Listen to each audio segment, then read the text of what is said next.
itu dinonaktifkan sementara, itu sebenarnya seperti apa bang? Benar atau seperti apa bang berita itu? Yang pertama saya udah komunikasi juga dengan Polda Jawa Barat terkait dengan informasi tersebut ya. Dan saya mendapatkan informasi bahwasannya informasi yang benar itu tidak benar. Artinya Pak Rudiana itu masih menjabat sebagai Kapolsek Kapetakan dan dia masih melayani masyarakat. Artinya kita percaya kepada institusi. Dan yang buat-buat ini kan orang-orang yang memang sengaja mau menjatuhi nama baik Polri, gitu. Dan hanya penjahat lah yang takut sama polisi gitu. Dan hanya penjahat yang tidak suka sama polisi. Makanya mereka membuat framing dan lain-lain halnya untuk menjatuhkan reputasi Rudiana. Dan Tuhan itu maha adil, Mas. Tuhan itu maha mendengar. Sebegitu banyaknya tekanan-tekanan yang mereka lakukan kepada Rudiana, sebegitu jahatnya gerakan-gerakan yang mereka bangun terhadap Rudiana, insya Allah Rudiana dilindungi oleh Allah Subhanahu Wa Taala. Makanya saya bilang kepada Pak Rudiana, lu nggak usah minta perlindungan kepada LPSK, minta perlindungan kepada Allah Subhanahu Wa Taala aja, Tuhan. Saya kasih ayat kepada beliau, Hasbunallahu wa ni'mal wakil, ni'mal maula wa ni'man nasir. Artinya cukup Allah pelindungku dan sebaik-baik penolong adalah Allah Subhanahu Wa Taala. Jadi nggak ada itu mau mereka lindungi, silahkan aja. Lagian ini juga kan sedang berproses juga PK-nya ini di Mahkamah Agung. Kita tunggu aja dan kita sabar.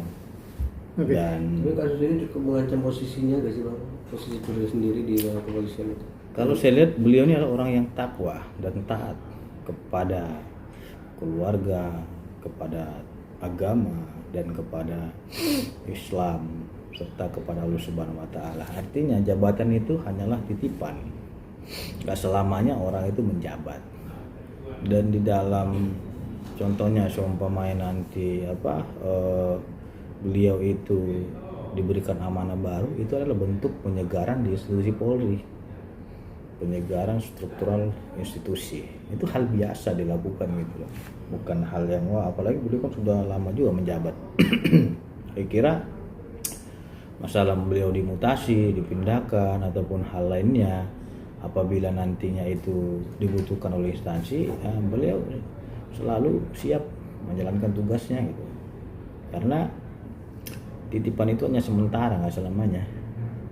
Sama seperti mereka ini anggota DPR ya, mereka hanya menjabat 5 tahun diganti lagi, besok nggak terpilih.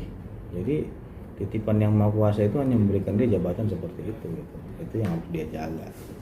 Bang, mengenai artinya Pak Ibtu Rudiana kemarin dikabarkan diperiksa Propam, terus diperiksa Mabes, itu sebenarnya emang diperiksa bang atau seperti apa? Iya, diperiksa kan sudah disampaikan oleh Divisi Humas Mabes Polri, tidak ada pelanggaran ataupun SOP yang dilakukan oleh Ibtu Rudiana. Nah, terus mereka ini teriak-teriak, mereka tarjan kota gitu, marah-marah mereka sendiri. Mereka ini sebenarnya percaya sama polisi nggak sih? Itu aja sebenarnya yang percaya. Ini sebenarnya kalau memang yang lapor ini sipil ya nggak seperti ini menurut saya, karena memang bertepatan yang lapor anggota polisi gitu. Makanya dibuat perlawanan terus gitu. Coba kalau yang lapor ini korbannya kan ada keluarga Pina, kenapa nggak keluarga Pina aja mereka ini? Pertanyakan dan lain-lain. Gitu loh. Bertepatan aja beliau sebagai anggota polisi. Makanya dimanfaatkan sama pihak-pihak lain, dimanfaatkan sama orang-orang yang tidak suka sama polisi. Ya digoreng-goreng lah dengan macam lainnya itu. Bahkan Kapolri aja mereka tarik-tarik padahal nggak ada kaitan Kapolri di situ. Dengan video TikToknya gitu loh.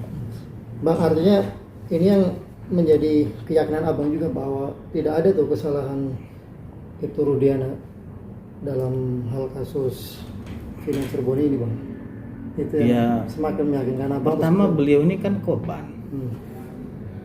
Ini kalau kita berpikir berdasarkan hukum progresif ya, kalau begitu nanti orang akan takut untuk membuat laporan polisi apabila ada dugaan peristiwa pidana. Artinya dia melihat anaknya mati, dia melaporkan itu kepada pihak kepolisian. Pihak kepolisian melakukan pengusutan dan jaksa melakukan penelitian. Terus salah dia di mana? Contohnya seperti handphone saya hilang, saya melapor, nggak tahu saya ngambil siapa pada waktu saya sholat, saya bilang gitu. Tiba-tiba lakukan pengusutan, dapat pelakunya. Nah setelah dapat, saya dituduh pelakunya gitu. Padahal saya udah korban, sudah kehilangan gitu. Nah itu yang dialami beliau. Saya kira kita berpikirnya harus tegak lurus kepada prosedur hukum. Kalau memang ada yang tidak benar, silahkan lakukan secara hukum, sesuai prosedur hukum juga. Jangan membangun opini ataupun menggiring opini seperti yang mereka lakukan ini. Itu sangat merendahkan martabat hukum gitu loh.